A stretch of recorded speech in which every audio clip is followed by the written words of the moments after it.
Boa tarde, o meu nome é João Lampreia, bem-vindos à sessão relativamente ao webinar que nós preparamos para vocês sobre o terceiro trimestre de 2023.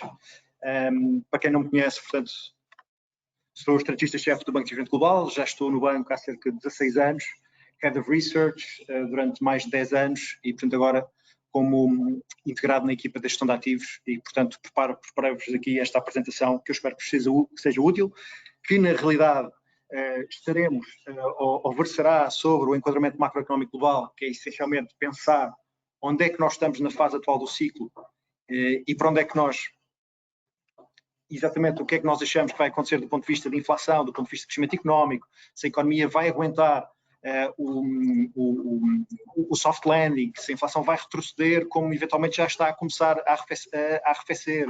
O que é que vai acontecer do ponto de vista do impacto das outras geografias, o slowdown da China, etc. Ou seja, vamos tentar versar sobre todo o contexto macroeconómico que nós achamos que é o mais provável daqui para a frente, porque obviamente nós sabemos que em macroeconomia não há certezas, trabalhamos sobre, enfim, cenários de probabilidade e factos.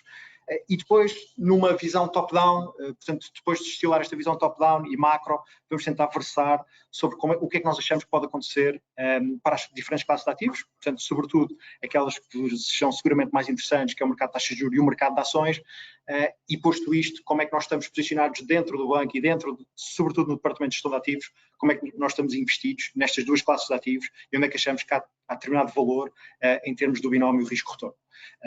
E, portanto, essa vai ser a matriz do Asset Allocation, que vai ser o nosso ponto 2, que vamos focar, e em termos de vetor-chave, key calls, é essencialmente nos temas que nós achamos mais interessantes, onde é que vocês podem estar investidos, em que fundos e ETFs, sobretudo, porque aqui nós não vamos falar de cherry ou stock picking, aquilo que nós achamos mais interessante. Portanto, vou começar com o enquadramento macroeconómico, vou tentar, este webinar terá uma duração de cerca de 40 minutos, mais 20 minutos de Q&A. Portanto, eu vou tentar em cada três destes capítulos, em cada um destes 3 capítulos, ceteris paribus, ocupar cerca de 15 minutos de cada vez, e depois deixar os outros 20 minutos para Q&A e os tais 5 minutos para jogar aqui um bocadinho com o tempo. Em relação a como é que mudou, aquelas pessoas que eventualmente já me ouviram no início do ano e algumas coisas que tenho escrito em textos na comunicação social, aquelas pessoas que me viram no início e como é que nós interpretávamos o outlook para 2023, o que é que mudou essencialmente nos últimos 3 ou 6 meses? Eventualmente vamos pensar nos últimos 3 meses, o que é que mudou essencialmente? Base case mais positivo, o que é que melhorou claramente em relação, por exemplo, ao início de março, que foi a queda do Silicon Valley Bank, tivemos todo aquele turmoil, aqueles riscos todos que tivemos no sistema financeiro, houve um género de implosão do Credit Suisse, como sabem, foi forçosamente adquirido pelo UBS. E, portanto, este foi um aspecto positivo. Tivemos uma suavização dos riscos da banca regional americana e tivemos também uma tendência da espiral desinflacionária. E, portanto, ainda ontem tivemos comentários de Janet Yellen a referir-se que a inflação ao nível dos bens está claramente a declinar e a inflação ao nível dos serviços também já fez pico e está a fazer também algum platô. Hoje, por exemplo, tivemos declarações do Sr. Governador do Banco da Holanda, Klaas Knot, portanto, do Banco Central da Holanda, portanto, um tipo bastante hawkish dentro do Banco Central Europeu, portanto, obviamente, por ser Governador do Banco Central da Holanda, e ele ainda hoje referiu que as eventuais duas subidas que o mercado está a incorporar para a subida da taxa diretora de 3,5 para 4 até final do ano na Europa, pode eventualmente não ser necessário, bastará uma subida. Portanto, eu estou a destacar isto porquê? Porque estes 2 aspectos são bastante interessantes e evoluíram, de certa forma, melhor do que o esperado em termos daquilo que era o nosso consenso para este ano. Não houve um crunch do ponto de vista de riscos da banca regional americana e a tendência de crescimento da inflação está claramente a retroceder a uma velocidade, diria, bastante rápida. O que é que evoluiu de forma negativa? O mundo está claramente a viver uma recessão ao nível de manufatura, portanto, por isso é que temos a Alemanha em recessão técnica, já com 2 trimestres de crescimento negativo, e temos a China, os dados da China, que são uma decepção a toda a linha. A China, que era a grande história do crescimento económico no início deste ano, porque o governo central na China, no início de dezembro, salvo erro, decretou uma reabertura total, quando o mercado pensava que os tipos iriam reabrir de forma gradual ao longo de 2023, e portanto em janeiro de 2023 houve uma loucura de mercado com este hype todo à boleia da reabertura da China, e esse play de reabertura da China tem sido certa forma, um flop, um fiasco. Aliás, a China está, de certa forma, a brincar com deflação, no sentido em que temos PPIs negativos, índice de preços negativos do produtor, e temos CPIs, índice de preços do consumidor, que estão próximos de zero na China. Portanto, a China está claramente a brincar com a história deflacionária, e depois podemos falar um bocadinho melhor da história chinesa. Mas isto só para vos ramificar o que é que correu bem e o que é que correu menos bem do ponto de vista do quadro macro, face àquilo que é a expectativa. Percebam que o mercado funciona sempre a expectativa. Não interessa se a economia vai para a recessão, porque se o mercado já está a descontar. Este também é um cenário importante, porque o mercado funciona a expectativa em relação a um cenário que vai eventualmente ocorrer no futuro, e se o mercado estiver a descontar já um cenário negativo, mesmo que esse cenário negativo ocorra, o mercado até pode reagir bem. E, portanto, nós também tínhamos, de certa forma, algum viés, sobretudo no último trimestre do ano passado, nós tínhamos posicionamento muito débil nas classes de ativos e a confiança muito débil, e rapidamente migrámos para o polo oposto, sobretudo quando foi esta história da reabertura da China, em que os investidores regressaram em força para o mercado de capitais, sobretudo para o mercado de ações, e temos assistido a ganhos generalizados do mercado de ações, mas vamos abordar com isso com mais cautela mais à frente na sessão.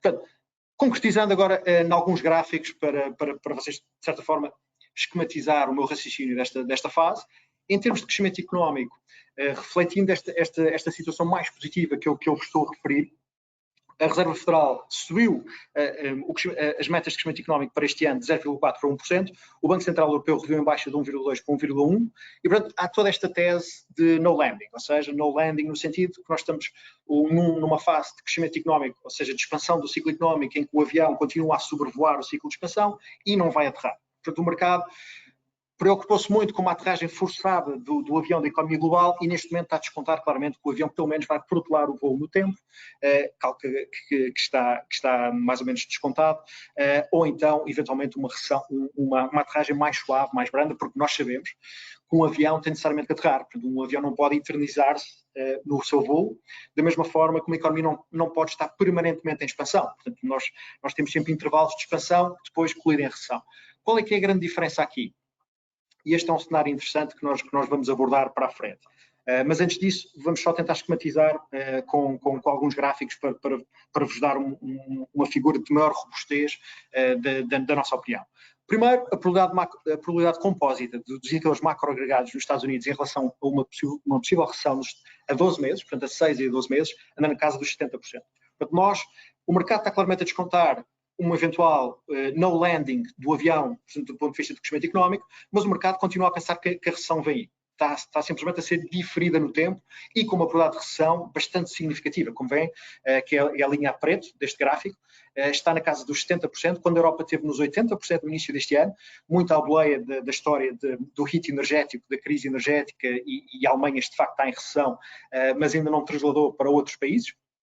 Mas de facto este gráfico coloca-nos algum respeito e alguma cautela sobre que ainda não saímos claramente dos escombros do ponto de vista deste outlook macro, que claramente está a deteriorar-se de certa forma gradual. E o que é que isto implica para os bancos centrais? Porque isto é quase uma recessão induzida pelos bancos centrais. Não é? Nós estamos a viver um ciclo, nós vivemos os últimos 15 anos entre a crise de 2008 e a crise Covid. Nós vivemos um ciclo irrepetível de contexto de taxas zero e negativas, portanto taxas zero e negativas, e que não levou, o que é que aconteceu? Não levou a um pick-up de inflação a nível económico, mas levou a um pick-up de inflação em termos de ativos reais e ativos financeiros. Portanto, se vocês pensarem bem, desde 2008 a 2020, ou entre 2010 a 2020, os ativos de risco, sobretudo o mercado de ações, e em particular o mercado de ações norte-americano, valorizou 14% ao ano durante 15 anos. Portanto, mais do dobro da média anual. E se nós olharmos, por exemplo, para o mercado imobiliário, até em Portugal, nós percebemos que houve esta apreciação do fator capital e de bens e de ativos reais, que claramente se sobrepôs à velocidade de crescimento económico. Isto tendencialmente vai ajustar, e já vemos isso a ajustar de certa forma. E o que é que foi aqui o separador? Foi o Covid. O Covid fez a separação entre inflação dos ativos financeiros e ativos reais para a economia real. E de certa forma foi isso que aconteceu, porque marcou no Covid o zénite da irresponsabilidade fiscal e monetária. Portanto, nunca houve tanto dinheiro no sistema como entre 2020 e 2022. E portanto, entre 2020 e 2022 foi uma total loucura e o dinheiro ia para todos os lados. Vimos crypto bubbles, vimos as pessoas em casa tradar relojoaria, carros, malas, ténis, e portanto houve uma total irresponsabilidade do ponto de vista fiscal e monetário, e que de facto o ajustamento começou a ser o ano passado e está a continuar a ajustar-se. Sobretudo do lado dos bens, esse ajustamento de preços começa a ser bastante sentido do ponto de vista desinflacionário, do ponto de vista de serviços. Como as pessoas ainda viveram 2 anos ainda muito massacradas pela pandemia, o trend de serviços ainda está mais ou menos suportado. Mas o que é que eu vos queria aqui descontar? É que nos últimos 3 meses, no último trimestre, o mercado afastou completamente a possibilidade do FED cortar taxas. Ou seja, até final do ano, o mercado está a descontar que o FED suba as taxas de 5,25 para 5,5 e as mantenha nos 5,5, enfim, pelo menos até ao final do ano, mas vamos falar um bocadinho sobre isso, e a Europa será entre mais 25 a 50 basis points. E, portanto, temos a inflação a retroceder de forma rápida, sobretudo a inflação harmonizada, a inflação core, que é a que exclui, que é mais resiliente e é que exclui a alimentação e energia, está teimosamente alta, sobretudo na Europa, mas também nos Estados Unidos. Já fez uma inversão nos Estados Unidos, na Europa fez platô, mas está a começar a baixar de forma muito devagar. Isto está muito relacionado com a dinâmica de crescimento salarial.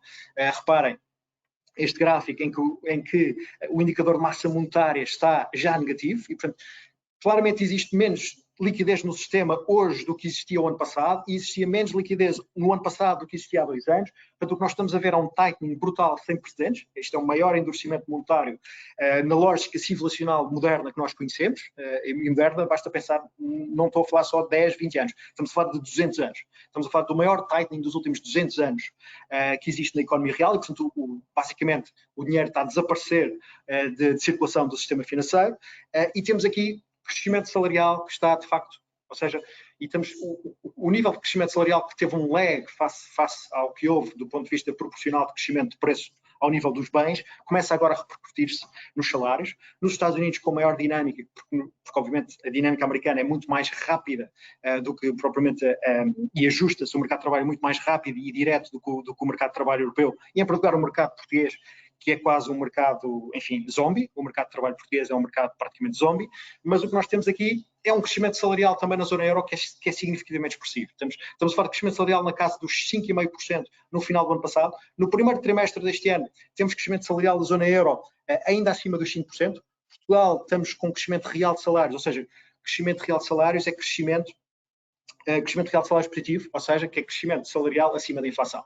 E aqui estamos a assumir que a inflação, numa média na casa dos 5 e tal, 6%, se pensarmos, se nos enfim, recolocarmos ao nível da inflação do início do ano. E, portanto, Portugal, que é um país, obviamente, com nível salarial muito baixo, apesar de tudo, a inflação está a subir um bocadinho mais, ou seja, os salários estão a subir um bocadinho mais que a inflação no início do ano, mas nos últimos 3 anos, isso, obviamente, como sabemos, não foi verdade. O que é que aconteceu? A inflação está neste momento a ajustar de forma bastante agressiva e vai continuar a ajustar, mas deixou para trás um rastro de destruição do meteorito, que é o que é a inflação. Isto foi um asteroide que destruiu completamente, porque nós tivemos uma inflação cumulativa na casa dos 4%, 8% e 6%. Em 3 anos tivemos inflação de 20%. Significa que as pessoas basicamente perderam 1/5 do salário e têm, com este tightening todo monetário, têm eventualmente entre 20% a 40% acima da despesa que tinham de face há 2, 3 anos atrás. Isto num país que, obviamente, como sabemos, depende muito de créditos de taxa variável e tem uma base salarial muitíssimo baixo. E, portanto, aqui não é uma surpresa que a inflação esteja a retroceder de forma rápida, porque há toda esta destruição para trás que é visível a qualquer pessoa que anda na rua em Portugal e também, mas menos na Europa. Em relação a indicadores macroeconómicos, isto, portanto, tivemos crescimento empresarial, aliás, crescimento dos salários e crescimento das margens das empresas altíssimo. E isto também está a justificar o facto da inflação se manter ainda resiliente a estes níveis. A senhora Lagarde, quando esteve aqui reunida com o Sr. Powell e o senhor do Bank of England, o Sr. Bailey, também referiu que estão atentos às políticas de pricing das empresas, porque as empresas em 2020 e 2021, também assustadas com a crise pandémica, demoraram, ou seja, foram um pouco lestas a replicarem subidas de preço, e agora nos últimos 2 anos estão a fazer exatamente ao contrário. Portanto, a Rainha de Inglaterra morre, as empresas aproveitam para subir preços. Chove, as empresas aproveitam para subir preços. E, portanto, tem havido práticas predatórias das empresas a nível dos vários setores, que isto já é um tema comum, que é o chamado greedflation. As empresas tentam maximizar os ganhos e tentam beneficiar desta política de, enfim, de certa forma ignorante sobre a origem da inflação, porque ainda há muita gente que pensa que a inflação veio decorrente da guerra, quando a inflação já tinha ficado completamente fora de controle, muito antes da guerra sequer começar.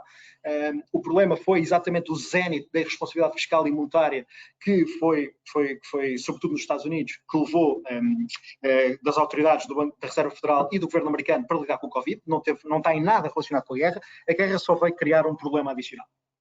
E, portanto, de qualquer forma, nós temos aqui margens das empresas que estão a níveis estratosféricos, sobretudo na Europa, que nos Estados Unidos começaram já a estar um bocadinho em baixa, e temos também o EPS, que é o Earnings Per Share, portanto, o lucro por ação das empresas americanas, tenham noção, nos últimos 20 anos multiplicou por 14 vezes, multiplicou por 14 vezes o lucro das empresas americanas, e no lucro das empresas europeias multiplicou por 7. Isto também é um fenómeno que diz bem da capacidade de regeneração da economia americana em relação a uma maior debilidade da economia europeia, e se isto não bastasse, basta pensar no PIB, no crescimento do PIB, no PIB nominal americano, que em 2010 andava na casa dos 15 tris, e hoje o PIB, aliás, no ano passado, no final do ano passado, o PIB US anda na casa dos 25 tris, portanto multiplicou, ou seja, houve um crescimento de quase 70% do PIB norte-americano nos últimos 10 anos. O PIB na Europa cresceu de 12 para 14, houve um crescimento para aí 10% nos últimos 10 anos, e em Portugal, imagine-se, um dos países mais pobres da Europa,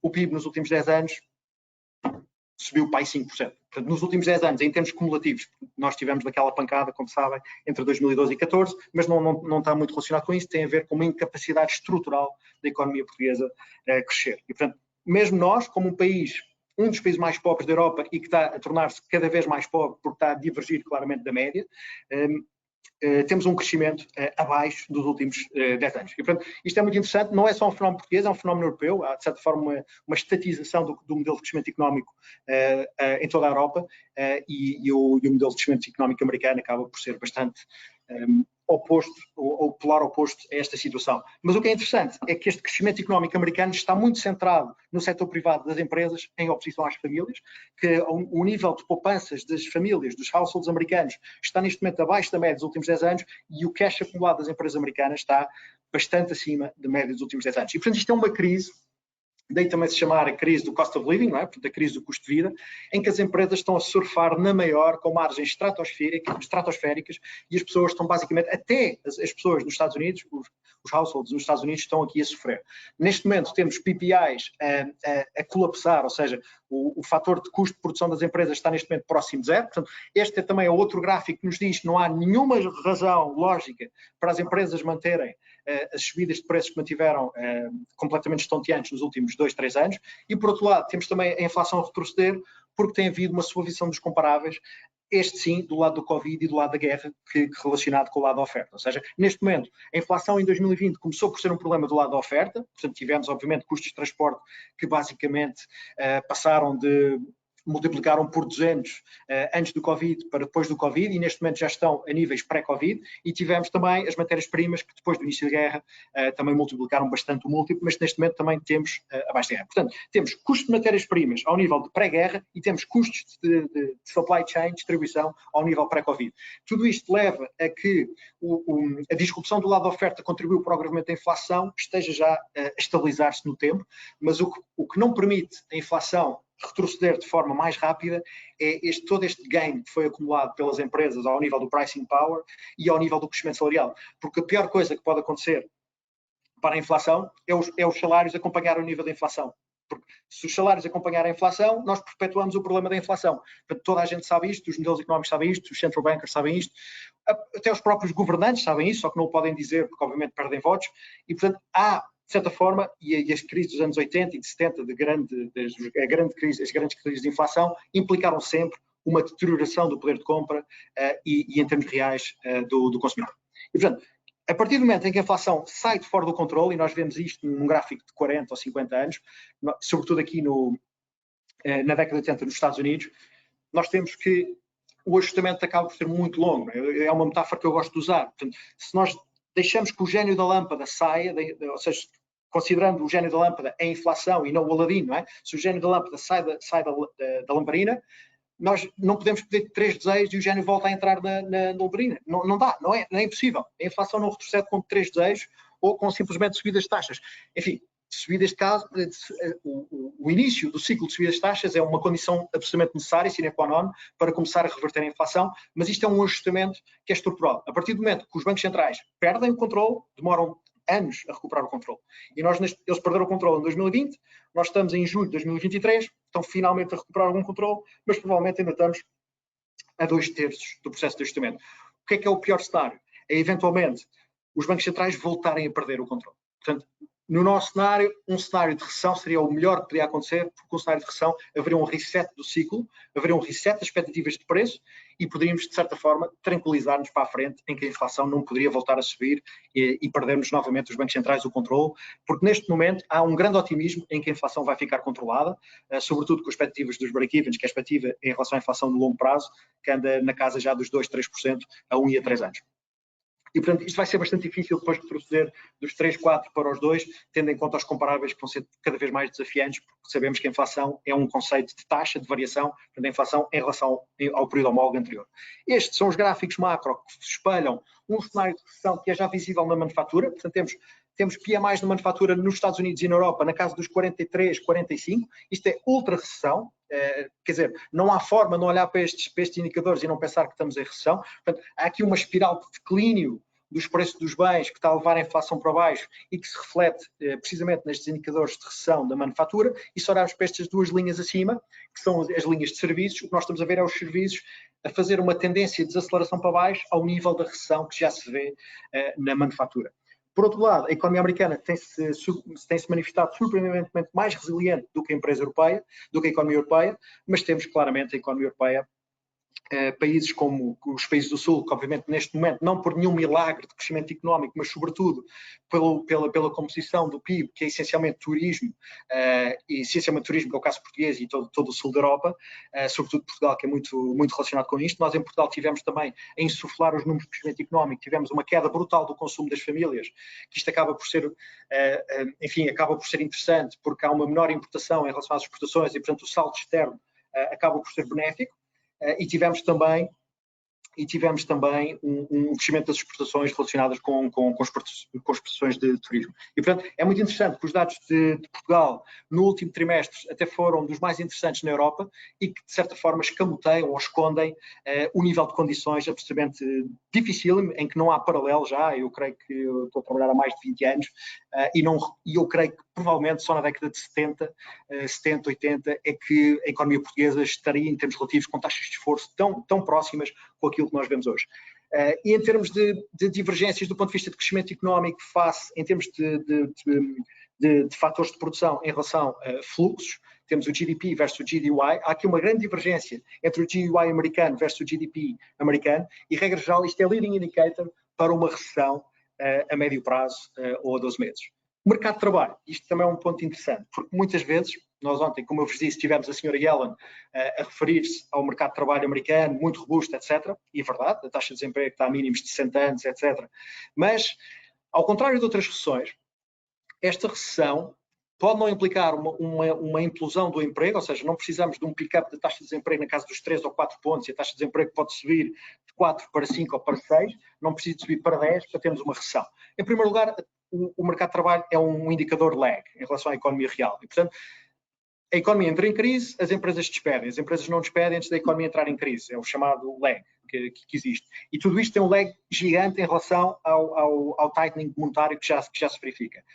E depois, para além desta situação, nos Estados Unidos, e muitos governadores da Reserva Federal dizem o mesmo, quem faz 50K, quem tem um rendimento de $50 mil por ano nos Estados Unidos, não consegue chegar ao fim do mês pagar as contas totais. E, portanto, imaginem se tivesse desempregados. Quem está a trabalhar com $50 mil de retorno de remuneração anual não consegue chegar ao fim do mês e pagar as contas. E, portanto, se ficassem desempregados, era o colapso. E, portanto, é muito interessante pensar nesta via, porque está a haver já um ajustamento muito grande no consumo. Portanto, as famílias e as pessoas estão, de facto, a ajustar muito no consumo, porque, de facto, este crunch de crédito e este crunch do ponto de vista de cost of living está a obrigar as pessoas a fazer esta situação. Não é por acaso que as condições de financiamento estão, de certa forma, muito restritivas, estão ao nível quase mais restritivo ao nível do Covid, e, regra geral, o mercado de trabalho tende a replicar esta situação. E, portanto, O que é que está a acontecer? As famílias estão a recorrer ao crédito para continuar a financiar o consumo. Nos Estados Unidos estamos com taxas de utilização de cartão de crédito ao nível estratosférico, estão a subir quase mais de 15% year on year, e, regra geral, temos as vendas a retalho, que têm também um lag em relação à concessão de crédito. Portanto, temos o credit crunch. Apesar de nós termos tido uma suavização dos riscos da banca regional americana, não podemos completamente afastar um credit crunch no médio prazo. Se nós olharmos para o que aconteceu em março, que foi quando o colapso do Silicon Valley Bank, nós tivemos um fenómeno importante, que foi o retrocesso da descida da dimensão dos ativos nominais do balanço da Fed. O balanço da Fed chegou acima dos 9 trilhões. Quando houve o colapso de alguns bancos regionais americanos, o balanço já estava nos 8,3 e rapidamente voltou quase para os 9 trilhões. O que aconteceu? Portanto, muitos investidores voltaram a questionar se o Fed não vai estar aqui, de certa forma, com uma put invisível, ou seja, se as coisas ficarem feias, o Fed vai estar lá para conferir um suporte extra. E é um bocado isso, não é? E se nós olharmos para esta tomada de liquidez que houve no balanço do Fed, o que nós estamos a ver é, de certa forma, uma desconexão entre o mercado de capitais e a economia real, que também se verificou na altura do Covid, quando houve toda aquela euforia dos financial assets, real assets, etc. E as pessoas estavam todas em casa fechadas durante um ano ou dois. E, portanto, também volta aqui a acontecer, mas de outro formato, não é?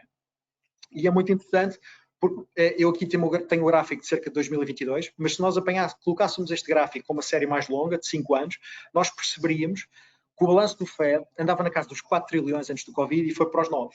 E, portanto, neste momento, com um balanço na casa dos 8,5, 8,6 trilhões, percebemos que muita liquidez inundou o sistema. Começou agora a sair, mas ainda há muita liquidez no sistema. E, portanto, é o chamado market, não é? Ou seja, isto é uma coisa importante que, de certa forma, torna importante perceber, mais muitas vezes do que fazer market timing, é mantermos time in market, mantermos investidos, não tentar adivinhar máximos, não tentar adivinhar mínimos, é mantermos investidos, porque há aqui uma dinâmica de riqueza que é inapelável, quer queiramos, quer não. Há 50 anos atrás, 70% da riqueza era obtida pelo fator trabalho, 50 anos depois, 70% da riqueza é obtida pelo fator capital. E, portanto, o que tem havido, que é uma trend inexorável, é uma desvalorização brutal do fator de trabalho no mundo todo.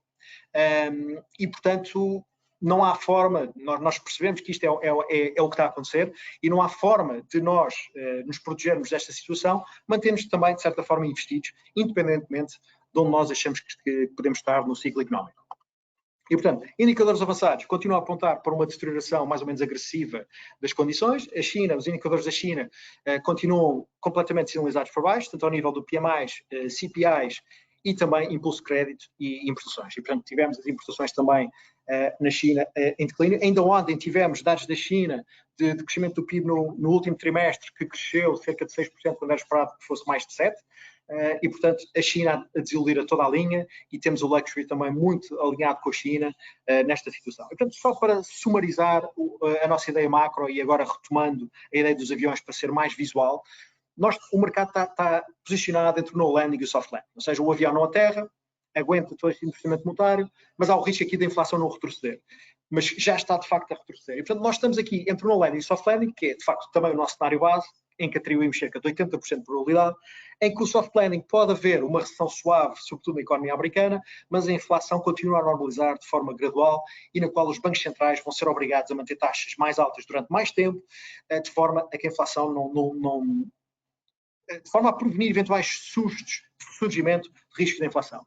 O que é o pior cenário? Que é o hard landing do ponto de vista macro, em que os bancos centrais são obrigados a continuar a subir taxas, a inflação depois torna-se completamente sticky e demora mais tempo depois a normalizar, o que implica uma queda mais agressiva do produto económico. Eu acho que esse cenário vai ser eventualmente mais longínquo, menos provável, 20% de probabilidade, mas é muito interessante porque o mercado, e tudo isto afeta de forma diferente as classes ativas. Imagina, o mercado de ações está posicionado eventualmente para um no landing, o mercado de obrigações está posicionado para um no landing e soft landing, o mercado de câmbios também está posicionado para eventualmente um no landing, por isso é que tivemos o dólar agora um bocadinho mais frágil, porque imaginem, o dólar que tem sido penalizado já basicamente nos últimos meses, e agora, por exemplo, desvalorizou bastante, quase 5% no último mês e meio, quase 5 ou 6 figuras, por esta situação de catch-up monetário entre o atraso do BCE face ao que o Fed já subiu taxas, o dólar, por exemplo, seria beneficiado num cenário de hard landing, ou seja, a economia enfim, não aguenta, há, de certa forma, uma recessão no horizonte e o dólar, como ativo de refúgio, acaba por beneficiar desse seu perfil. E, portanto, tendencialmente, o dólar vai continuar a ser aqui algo frágil se acreditarmos que o no landing ou mesmo uma recessão suave será o nosso base case. O que é que isto implica? Mercado de taxas de juros. E agora tentar cristalizar como é que vocês podem estar posicionados para este cenário macro top-down que eu acabei por destilar. Acho que o Fed, acho não, é claro que o Fed, se vocês olharem para este gráfico, é difícil de interpretação. Regra geral, o Fed, a partir do primeiro momento que sobe as taxas, até o momento em que a inflação atinge o ponto mais alto, demora quase 2 anos. O Fed começou a subir taxas em março do ano passado, a inflação atingiu o máximo nos Estados Unidos, na casa dos 9,1, creio eu, em junho, julho de 2022, e portanto demorou apenas 5 meses para o Fed começar a subir taxas e o pico de inflação. E portanto o Fed precisou de ser super agressivo para recuperar aquele atraso em que se deixou ficar entre 2020 e 2021. Isto é importante porque o Fed lidera sempre o ciclo económico. Tudo o que é importante no mercado de capitais está relacionado com o mercado de capitais americano e tudo o que acontece no mercado de capitais americano depois é um feeding loop para o resto do mundo, para o mercado de capitais do mundo. Reparem, portanto, a economia americana, que neste momento representa, enfim, não é quase um terço do PIB mundial, mas enfim, o mercado de capitais americano é muito maior do que o peso da economia americana. Não é? Portanto, é importante também percebermos a dimensão muito forte, nuclear, do mercado de capitais americano. O Fed, como sabemos, há na próxima semana uma nova reunião do Fed em que é praticamente certo que eles vão subir taxas mais 25 basis points, de 5,25 para 5,25,5, portanto a taxa Fed Funds. O Fed, há coisa de 6 semanas atrás, no último gráfico do dot plot, reviu em alta para 5,75 as taxas até final do ano, mas o mercado não acredita que isso vai acontecer. O mercado acredita que na próxima semana, creio eu, dia 24, o Fed sobe as taxas de 5,25 para 5,5 e acaba. E no dia 25, o BCE sobe as taxas mais 25 e depois vai continuar a subir. Se vocês olharem para este gráfico, é bastante interessante, portanto as taxas não vão além de 5,5 nos Estados Unidos, é aquilo que o mercado está a descontar, mas neste gráfico nós vemos as taxas a 4 em dezembro de 2024. Super interessante. O mercado não acredita que este ano o Fed vá além de uma subida e depois é obrigado a ficar ali retido porque a inflação core continua resiliente, mas duravante, nos próximos 18 meses, o Fed vai cortar taxas entre 100 a 150 basis points. Isso só vai acontecer se a economia entrar em recessão. Eu não acredito que o ciclo de expansão se perpetue e o Fed corta 150 basis points as taxas de juros. Já temos aqui um decoupling interessante entre taxas de juros, ciclo económico e mercado de ações. Porque o mercado de taxas de juros está claramente a dizer-nos que provavelmente vamos ter uma recessão, seja ela suave, mais suave do que hard, mas vamos ter uma recessão e o mercado de ações claramente não interpreta uma recessão como sequer provável com o S&P nos 4.500 pontos que está hoje. E, portanto, é interessante este decoupling. A taxa real do Fed Funds está, neste momento, 100 basis points, se considerarmos a inflação no mês que vem, mas se considerarmos hoje, já estamos a falar quase 200 basis points em termos reais, portanto, a inflação, ou seja, a taxa nominal do Fed Funds, que está a 5,25, vai para 5,5, e se ajustarmos à inflação, que neste momento já está a 3 year on year, portanto, temos taxas reais, quase 200 basis points nos Estados Unidos, que é um valor já muito alto em relação a ciclos históricos de 40 ou 50 anos. Isto também nos leva a crer que o pico do ciclo de taxas está praticamente aqui. Portanto, provavelmente está na próxima semana e depois começa a reverter.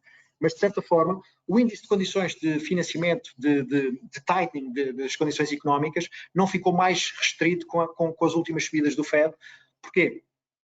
Porque o Fed, ou seja, as subidas de taxa de juros não é o único indicador que contribui para o agravamento das condições de liquidez da economia. Temos mercado de ações, temos o dólar, temos os spreads de crédito. Os spreads de crédito estão, aqui temos as taxas na Europa que pintam também um cenário diferente. As taxas na Europa, que como sabem estão a 3,5, vão para 3,75 na próxima semana e no final de 2024 o mercado desconta que elas estarão exatamente ao nível que estão hoje e, portanto, há aqui uma perspectiva que a economia europeia se vai aguentar mais ou menos incólume. O que é que isto pode implicar? Num género de soft landing, o que pode acontecer é o que aconteceu soft landing barra recessão suave, o que pode acontecer quando os bancos americanos, aqueles 4, 5 bancos americanos faliram, que houve um colapso muito grande das taxas de curto prazo. As taxas de curto prazo, sobretudo as de 2 anos, que estão muito sensíveis ao ciclo monetário, elas caíram mais de 130 basis points e acabaram por reverter quase toda essa queda depois nos 2 meses subsequentes. Nós estamos a ver, se tivermos uma recessão suave, é muito provavelmente as taxas de curto prazo vão começar a cair. Se nós vimos o padrão nas últimas 2 semanas, a curva americana, portanto, os 2, 5, 10, 30, já retrocedeu entre 20 a 30 basis points do pico, mas está a fazê-lo de forma paralela. A mesma coisa também na Alemanha, que é o risk-free na Europa. Acreditamos que, do ponto de vista de spreads, de diferenciais de taxa de juros, Alemanha e Estados Unidos, provavelmente vamos continuar a estreitar o spread entre Alemanha e Estados Unidos, e isso vai continuar a levar a uma apreciação do euro contra o dólar, que, como eu vos disse há bocadinho, naquele slidezinho dos aviões, vai estar eventualmente mais suportado, apenas e só, num cenário de hard landing da economia americana ou economia global, em que claramente o dólar vê repescado o seu perfil de refúgio nesse contexto. E, portanto, o que eu estava a dizer também do ponto de vista de taxas de juros é os spreads de crédito. Os spreads de crédito, neste caso, ainda spreads de soberanos, portanto, os spreads Itália e Alemanha, creio que as taxas na Alemanha há 10 anos estão a 4%, as taxas na Alemanha estão a 2,40%, portanto estamos a falar de spreads de 160 basis points, estão abaixo da média de cerca do último ano e meio, portanto é um valor de facto, quer dizer, para quem viveu no dia-a-dia, portanto a crise soberana entre 2012 e 2015, em que os spreads foram quase para 1000, não no caso italiano, mas todos recordamos o que aconteceu quando foi no caso português, o que é que se dizia na altura, portanto tivemos uma explosão dos spreads na periferia.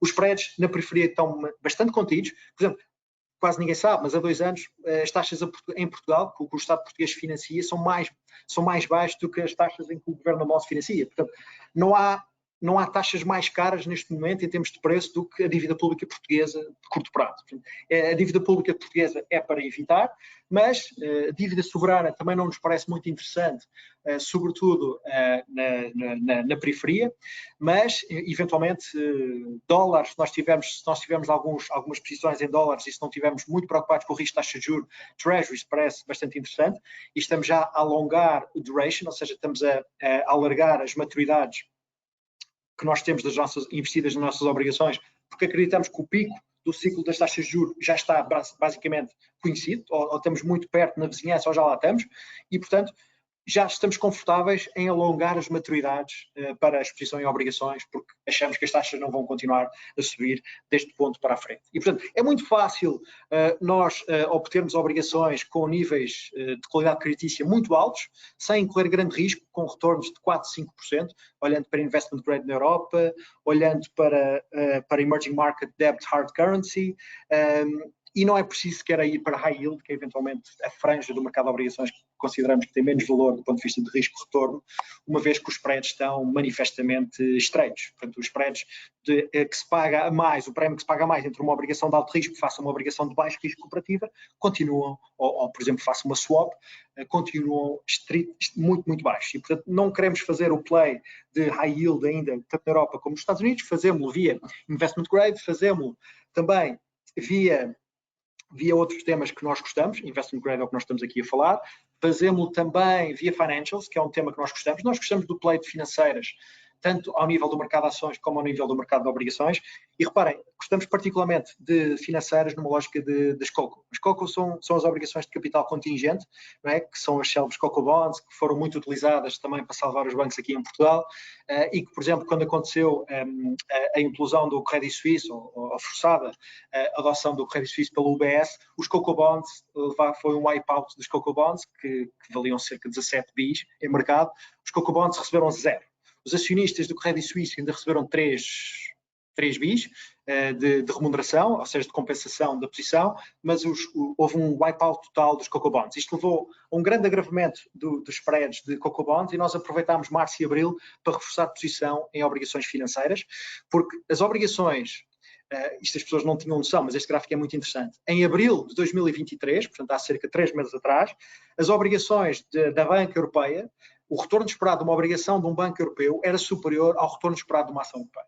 Portanto, isto é impensável, não é? Estamos a falar de níveis de risco entre obrigações e ações, mesmo no setor financeiro, que, como sabemos, porque a estrutura de capital de um banco é altamente frágil, não é? Todos sabemos que a banca vive de um negócio super leverage, super alavancado, mas é muito interessante pensar que as obrigações remuneravam mais do que as ações na banca europeia, somente há 3 meses atrás. Portanto, o play de financials é um play interessante também para fazer no segmento de obrigações, e eu também depois vou mostrar aqui o que é que nós fazemos na gestão de ativos em termos de ETFs e fundos, se vocês, por exemplo, eventualmente quiserem replicar e não o quiserem fazer do ponto de vista de play direto de play direto de obrigações. Isto era aquilo que eu já vos tinha falado. Agora no mercado de ações, temos 10 minutos para acabar antes de ir para as questões.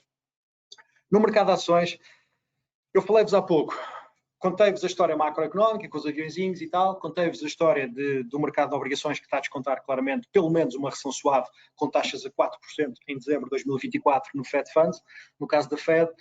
O mercado de ações com o S&P 500 a 4.500 hoje, com rendimentos que nós tivemos, aquilo que eu já vos falei, completamente absurdos, durante 10 anos, acima de 15 pontos, acima de 15% todos os anos, durante 10 anos, que foram basicamente o dobro do registro médio da década dos últimos, enfim, de sempre.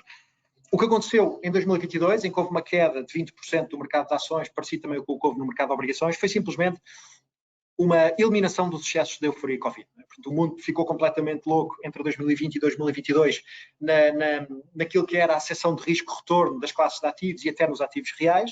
E, portanto, em 2022 houve um crunch deste ajustamento da loucura, que a maior parte das pessoas nem sequer percebeu, mas muitas delas, vocês sabem do que é que eu estou a falar. E, portanto, nós também, de certa forma, vivemos também a lógica de um risco de uma recessão e, de certa forma, este fantasma da recessão no mercado de capitais não é assim tão grande quanto isso, porque nós, entre 2008 e 2020, tivemos o maior ciclo de expansão da economia americana desde sempre, portanto, é o maior de sempre, e ficámos um bocadinho mal habituados. E nós hoje ainda temos um problema de inflação, um novo regime de inflação que já não conhecíamos há quase 40 anos, e nós pensamos em crises quase em Black Swan Events, que são fenómenos extra ou quase paranormais, que ocorrem once in a lifetime, que no nosso caso ocorreram mais do que uma vez. Pronto, eu ainda só vivi esta vida tendencialmente e na realidade já vivi algumas crises Black Swan. Reparem, em 2008 vivemos uma crise da Lehman e uma crise de financial crisis que não havia quase paralelo, quase da Grande Depressão, e vivemos depois uma crise pandémica que também não havia paralelo praticamente desde sempre, e nós portugueses ainda tivemos a infelicidade de ser obrigados a viver e a trabalhar durante a crise de 2012-14, que foi basicamente o fim do mundo para nós. Éramos o pior sítio para viver e a pior nacionalidade para ter. E, portanto, do ponto de vista económico. E, portanto, é muito interessante que nós, em cerca de 15 anos, vivemos 3 crises em Portugal, mas no mundo vivemos 2. Vivemos 2 crises completamente Black Swan, mas o que nós temos são recessões cíclicas, e as recessões cíclicas são feitas, tipicamente acontecem, são uma consequência natural de um processo inflacionário. Portanto, um processo inflacionário é obrigado os bancos centrais a recuperar o atraso que tiveram e as loucuras que foram feitas, excessos fiscais e monetários, e, portanto, são obrigados a subir as taxas, levando a economia para a recessão. E, portanto, isso é a definição de uma recessão cíclica, por sua vez, uma recessão aparece e a inflação morre. E ficamos por aí, e reset do ciclo, e portanto partimos como se nada fosse. E, portanto, nós tendencialmente olhamos para a recessão como um grande susto, porque estamos habituámos nos últimos 15, 20 anos a ver Black Swan Events, de uma grande bolha a colapsar da .com, de uma crise pandémica, de uma crise financeira, e não percebemos que uma recessão cíclica pode ser uma recessão completamente normal, é natural da vida e do curso do processo económico. E pode ser bastante suave, que é aquilo basicamente que o mercado de obrigações está a pricar, o mercado de ações provavelmente nem uma recessão está a pricar neste momento, porque, se pensarem bem, o mercado de ações tende a fazer bottom cerca de 3 a 6 meses a partir do momento em que aparece uma recessão. Se a recessão ainda nem apareceu, provavelmente o mercado ainda nem fez bottom. Portanto, para o mercado fazer um retest dos mínimos relativos do final do ano passado, teria que quase cair 15 a 20%.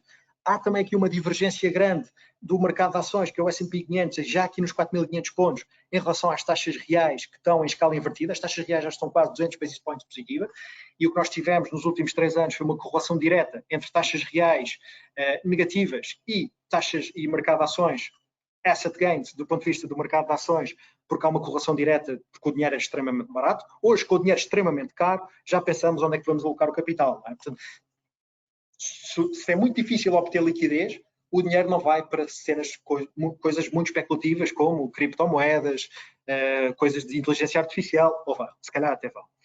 Mas, eventualmente, o que nós estamos a ver, prémios de risco de ações contra obrigações, neste momento nós estamos já praticamente a meio do range, portanto não nos compensa, face ao retorno de risco que estamos a incorrer, não é altamente compensatório, temos ações contra obrigações, e se olharmos para as métricas fundamentais, as métricas de avaliação, se fizermos um agregado das métricas fundamentais, nós percebemos, se o nível de avaliações convergisse para a média dos 40 anos, nós teríamos um downside potencial de quase 20%.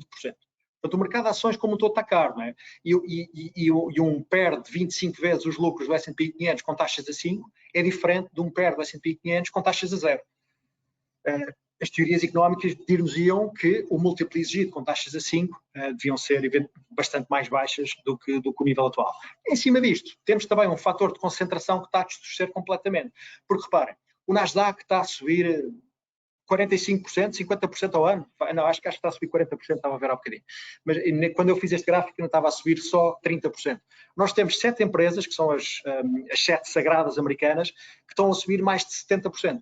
Portanto, metade da subida do Nasdaq decorre destas 7 empresas. Portanto, o mercado de ações, o S&P, está a subir cerca de 16% year to date, mas não é o mercado de ações. São estas 7 empresas que estão a subir 60% e que levam o mercado de ações para cima. Se nós olharmos para o Dow Jones, que é o índice mais representativo do ponto de vista industrial, o Dow Jones está a subir 3%. O S&P 500 está a subir 5% year to date. Portanto, estas 6, 7 empresas desvirtuam completamente a leitura do que é que o mercado de ações está a fazer. E o nível de euforia que se vive nestas empresas leva-nos a adotar alguma cautela, porque se nós olharmos para trás, há aqui duas coisas que estão a acontecer. O setor tecnológico está a ser booming e o mercado japonês está a ser booming como aquilo que nós achávamos. Era um call preferencial que nós tínhamos, o call de equities long Japão, e esse está a correr muitíssimo bem, porque o Japão está a subir também, está a 30% ao ano. Portanto, se nós olharmos para aquilo que eu estava a dizer, ajustado ao market cap, se uma Apple valesse o mesmo, por exemplo, uma Carnival, aquela empresa, célebre empresa de cruzeiros que teve quase falida na pandemia, se essas empresas contribuíssem para a agregação do índice de forma equitativa, o índice era aquilo que eu estava a dizer, o S&P 500 Equal Weighted estaria a subir 6%, que é esta linha a preto, e não os 16 ou 17% que está a fazer. A mesma coisa com o Nasdaq, que está a subir 40 e tal por cento, e o Nasdaq ajustado ao market cap estaria ainda abaixo, perto dos 15. E reparem, o desvio padrão é o desvio em relação à média do ponto de vista de preço e de avaliação que estas empresas se encontram entre si, ou que estes índices transacionam entre si. Nós passamos de praticamente menos 2 desvios padrões em termos de fundamentals para quase 2 desvios padrões acima do fundamental. Ou seja, há aqui avaliações, ou seja, estes price gains, estes ganhos de preço do ponto de vista do índice de ações foram obtidos à custa de uma sobreavaliação dos múltiplos de avaliação, que obviamente quando os ativos se encontram sobreavaliados, o retorno potencial é obviamente mais baixo. Basta pensar, olhem para o mercado de imobiliário português. O que é que acham que vai acontecer nos próximos anos? É verdade que o mercado imobiliário nunca cai, não é? Nós temos esta percepção, é portanto também alicerçado no fator capital, etc., esta gênese toda. Mas é óbvio que os retornos futuros vão ser no mercado imobiliário, vão ser muito mais baixos do que os retornos idióticos que tivemos nos anos para trás. Isto é uma evidência. E o mercado de ações, começamos a comprar este risco, porque o mercado de ações claramente está, obviamente, a ficar de forma sobreavaliado por causa deste lei de viés de concentração excessiva. O Nasdaq, com 2 desvios padrões acima da média, em relação ao Russell 2000, que é o índice de small caps, que está a transacionar claramente acima muito acima da média. Muito interessante também pensar o que aconteceu no padrão da bolha.com, em que o Nasdaq foi basicamente para a lua. Neste momento estamos quase com uma apreciação de capital de 80% dos mínimos do Nasdaq, dos mínimos do último trimestre do ano passado, já subiu quase 80% dos mínimos. E, portanto, depende muito de para onde é que for o AI, não é? Toda esta euforia à volta da inteligência artificial, por exemplo, a NVIDIA vai ser a empresa mais escrutinada para os resultados. Eu creio que vão sair, salvo erro, no dia 26 de agosto, eu no outro dia estava a olhar para isso, eu creio que vai ser a empresa mais escrutinada. Neste momento, a empresa mais importante para o mercado de capitais é a NVIDIA. É muito interessante. E, portanto, isto diz bem do nível de concentração e o nível de, reparem para as métricas do price to book, estão a níveis estratosféricos, não é? estão para lá de Marte. E se olharem para aqui, 14% dos ganhos do S&P 500 decorreram essencialmente da expansão do múltiplo, ou seja, os earnings estão a cair, muito se fala da resiliência dos lucros das empresas, mas os lucros das empresas estão a cair. As empresas têm subido preços, as margens até estão a aguentar e estão a descer devagarinho, mas os lucros estão a cair e vão continuar a cair. Nós estamos num trend de desaceleração dos lucros, ou declínio dos lucros, só que, de certa forma, este viés das 7 empresas, destas empresas tecnológicas que têm margens mais altas e têm pricing power, etc., têm conseguido aguentar o nível de crescimento dos lucros. Eu já estou aqui próximo do final e, portanto, só para dar um quadro final, reparem, a valorização do Nasdaq foi quase 40%, mais de 50% destes 40% foi por expansão do múltiplo e não por subida dos earnings. Os earnings continuam a cair. Se nós pensarmos que o fundamental subjacente está a piorar pelos seus lucros das empresas e as empresas estão a ficar mais caras do ponto de vista fundamental, as coisas vão ter que ajustar alguns para o ponto médio. E, portanto, estamos a fazer algum shift. Nós fizemos muito bem o play de luxury, corremos o play de luxury nos últimos 9 meses e fizemos aqui algum profit taking e passámos para o play de bens essenciais, porque obviamente antecipamos uma recessão suave, nem que seja suave, nos próximos 12 meses, e em termos absolutos e relativos, com estas empresas tendem a performar bastante bem e, regra geral, num momento de pick-up de spreads high yield, que é a franja do segmento de crédito que nós gostamos menos, estas empresas tendem a correr bem. E se nós olharmos para os bens de luxo, e nós falámos de malas, de sapatos, de ténis, relógios, carros, de coleção, e vemos as Vuittons, a China, por exemplo, a China ontem cresceu 6% ao ano, era suposto crescer 7,5%. Há um prémio implícito das ações de bens de luxo neste momento que está o dobro do que era em relação quase a um ano atrás, e portanto começa a ser excessivo. E nós estamos a passar num momento de desinflacionário dos bens de consumo em que o luxury está neste momento a ser impactado. E há um trend de alteração do consumo, reparem, em que as pessoas estão a abraçar o bem-estar versus o luxury.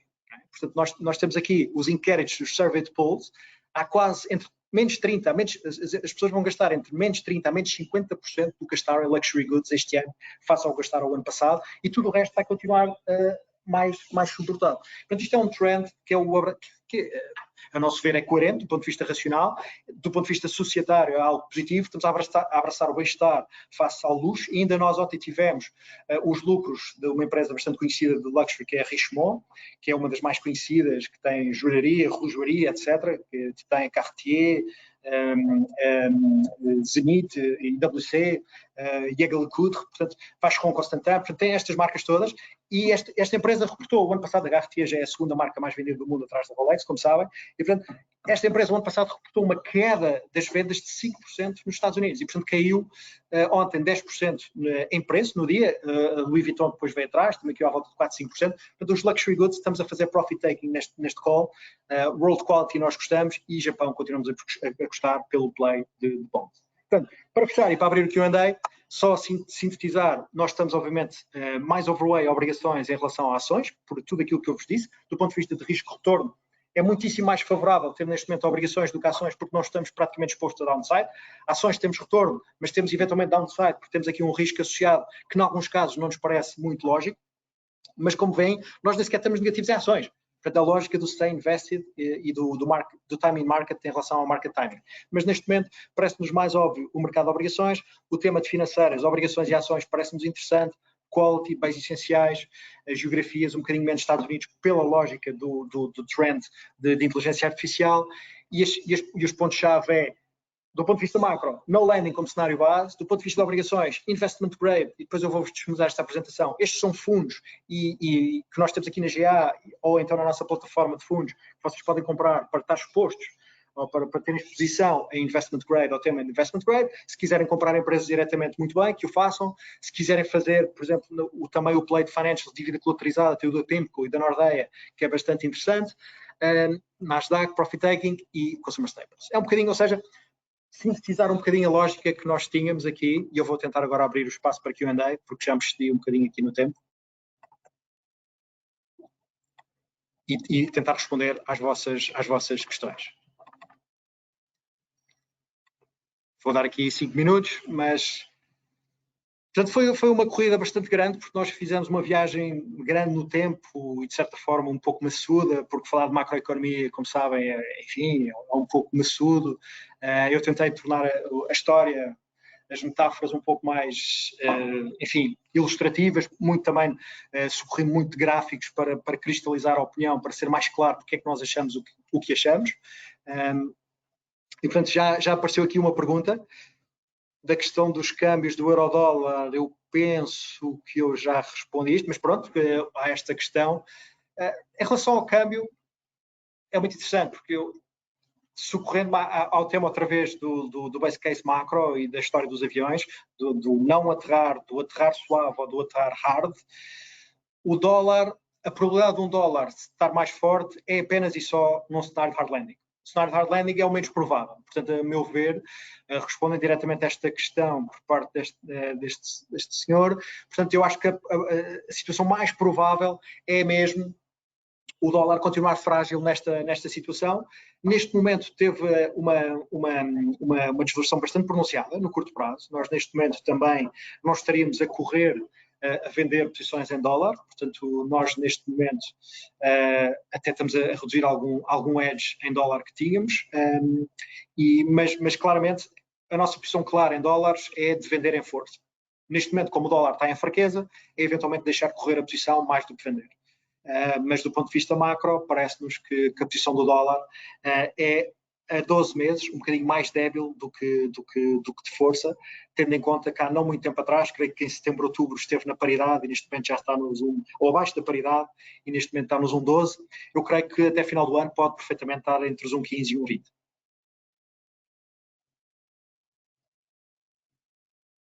Aqui outra questão, tenho que fazer aqui algum esforço porque estas letras são pequenas para ler a questão. Está relacionado, sim, está relacionado com a China. Sim, eu tentei endereçar esta situação da China de forma rápida, porque também já tinha demorado bastante tempo a tentar descrever o base case macro. A questão da China é peculiar, no sentido em que havia toda uma euforia grande no play de reabertura que não se materializou, ou pelo menos não se materializou da forma que as pessoas esperavam, não é? Tipo, o consumidor chinês também está bastante retraído no seu padrão de consumo, portanto, nós vemos isso também com o padrão e portanto, vemos isso também, essa também é a razão principal pela qual a economia europeia está a sofrer tanto, sobretudo a economia alemã, que está claramente em recessão, porque é uma segunda derivada da economia chinesa. Não é? Portanto, não há maior play, não há maior cliente da economia alemã que o cliente chinês, e o cliente chinês está claramente em retração. Porquê? Porque basicamente o governo central, não é? Obviamente, em primeiro lugar, o mercado de capitais chinês, como sabemos, é super opaco e tem muitas deficiências, por mais evidentes. O maior problema da economia chinesa, para além da sua opacidade, debilidade a recolher fundos para capital, está muito relacionado com a falta também de produtividade estrutural, porque, como sabemos, o milagre chinês entre 2000 e 2020 esteve muito relacionado com a deslocalização com a globalização e com a deslocação das fábricas do mundo todas para a China, e de certa forma, à medida que a classe média chinesa foi ficando, ou a classe pobre chinesa foi evoluindo para a classe média e o crescimento chinês foi ganhando forma, não houve, pela outra via, um acompanhamento de ganhos de inovação, de ganhos de produtividade da economia chinesa como um todo. E, portanto, o modelo de crescimento económico chinês era, de certa forma, insustentável no tempo, durou enquanto durou. Até o fator demográfico, neste momento, é negativo, porque neste momento temos crescimento populacional quase, enfim, em platô e a começar a decrescer na China, e, de certa forma, agora, veja-se que começamos a ter incentivos à natalidade na China. Reparem, é uma coisa completamente absurda se nos lembrarmos o que acontecia há não muitas décadas atrás. E temos a economia indiana, por exemplo, muito mais fulgurante do que a economia chinesa e eventualmente muitíssimo mais competitiva do ponto de vista estrutural, mas por outro lado era o que eu estava a dizer, o governo central sabe as debilidades do ponto de vista macroestrutural da economia chinesa e não quer nem pode incentivar a economia chinesa da mesma forma que incentivou nos últimos 20 anos, que é basicamente investimento público para financiar o consumo, investimento público para financiar o real estate está na loucura, os bancos estão basicamente shadow banking, há um grave problema no sistema financeiro chinês e, portanto, eles não podem continuar a incentivar o consumo e o mercado imobiliário, até porque o sistema financeiro tem problemas crónicos de raiz. E, portanto, não podem simplesmente estimular a concessão de crédito. E, de facto, há a linha do mercado de capitais chinês ou o mercado de ações chinês, o MSCI China, com concessão de crédito de China são praticamente, é uma correlação praticamente 100. E as autoridades chinesas não o conseguem fazer porque não querem correr o risco de agravar problemas estruturais que toda a gente sabe que eles existem. Portanto, o modelo de crescimento chinês toda a gente estava muito otimista quando os tipos anunciaram a reabertura no início do ano passado, mas tem sido uma decepção a toda a linha e não se prevê uma inversão rápida no curto prazo, apesar de já haver algum espaço para algum relaxamento fiscal, mais relaxamento monetário do que relaxamento fiscal. Já estamos sobre a hora, há aqui mais uma questão.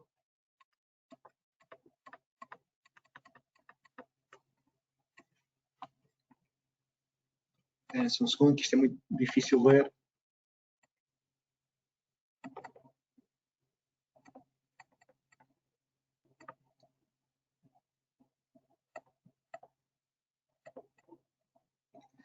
Sim, aqui em relação à política do Banco Central do Japão, sim, há uma inflexão, de certa forma foram o Banco do Japão, nós sabemos que o Japão foi capturado pela crise dos anos 90, não é? E praticamente tiveram ali 20 anos quase sem recuperar, entraram numa armadilha deflacionária muito, muito grave, não é? Tivemos a real estate a declinar no Japão durante muitos, muitos anos, não é? Portanto, quando se diz que o real estate não cai, o Japão, por exemplo, é um paradigma oposto dessa situação, apesar dos preços estratosféricos, mas tivemos ali uma grave crise do imobiliário no Japão e, portanto, que a inflação nunca foi um issue no Japão, porque, ou seja, eles ficaram amarrados a um problema deflacionário que tiveram muitos anos a sair. E não é por acaso que nos últimos anos tivemos um problema de inflação a nível global e, por exemplo, países como a Suíça e o Japão foram os países que foram mais comedidos no pick-up da inflação e não houve assim um agravamento muito grande. Começou agora a inflação a picar um bocadinho, mas estamos a falar de níveis muito modestos, que aliás estão ainda abaixo do que estão hoje na Europa ou nos Estados Unidos, mas que levaram já o Banco Central a adotar posturas também um bocadinho mais flexíveis em relação ao yield curve control, que eles controlavam a curva, como sabem, as políticas de controle da curva, e que isso obviamente depois poderia ter um trend que obviamente isso na altura desvalorizou muito o yen e agora está a fazer um bocadinho o oposto, essa reversão desse play. Mas obviamente que é uma situação que pode eventualmente levar a uma eventual subida de taxas, mas estamos a falar de subidas ainda muito distantes no tempo e, sobretudo, a um ritmo gradual. Eu acho que é mais a mudança de expectativas quando houve, sobretudo, o início da adoção do yield curve control e o início da retirada do yield curve control que levou esse pick-up e essas valorizações mais do yen do que outra situação. Não acreditamos numa subida massiva das taxas de juros do Japão e que leve o yen aqui a um repricing muito, muito material.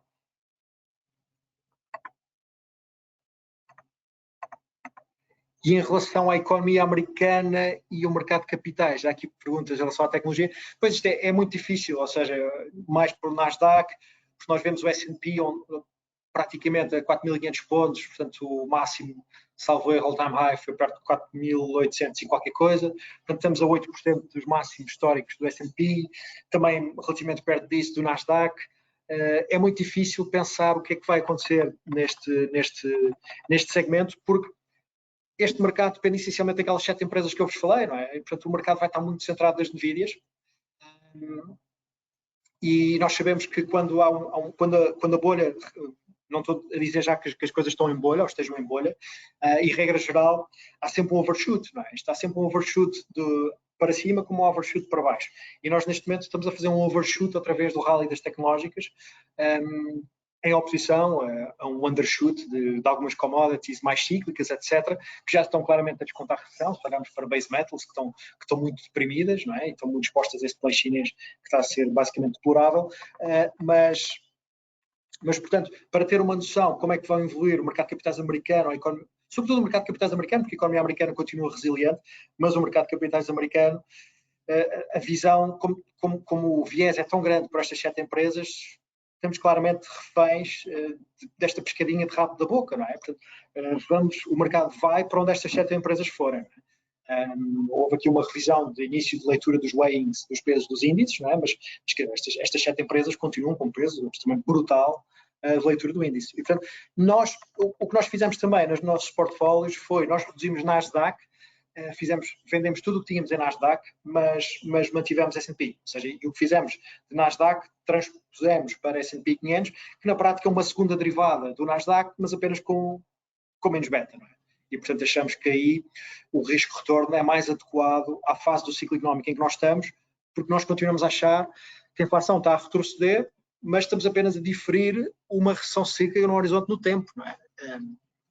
E quanto mais rápido viesse, melhor, mas não parece estar a ser resiliente, simplesmente pelo risco da inflação eventualmente voltar a reerguer-se um pouco. Isso é um risco dramático se a inflação se volta a reerguer, porque os comparáveis que levaram a inflação para cima e que agora estão a justificar a inflação para baixo, eles vão se dissipar neste terceiro trimestre, e, portanto, depois depende tudo do crescimento económico e do crescimento de salários, e, portanto, explicar às pessoas que crescimento salarial não é simpático para a inflação é chato.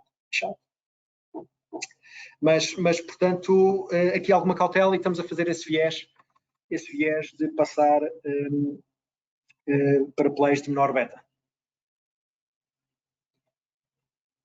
E acho que é isto, acho que não tenho mais questões, também já excedemos o tempo em 7 minutos. Resta-me agradecer à vossa presença, nós fazemos isto, eu fiz isto durante 14 anos, numa base quase trimestral, anual era sempre mais interessante, porque são mais horizontes de visões temporal mais longas e é sempre mais desafiante e estimulante do ponto de vista intelectual e filosófico, e é muito interessante porque depois contrapomos com key calls de investimento que tínhamos defendido antes e como é que correu e como é que nós achamos que poderiam correr a seguir, e portanto seguramente ver-nos no próximo webinar. No início do ano são mais coisas presenciais que eu costumo fazer, mas é sempre um prazer, é um gosto estar convosco. Na altura do Covid fazíamos isto com muita regularidade e vamos procurar também retomar o contacto com o melhor cidade possível.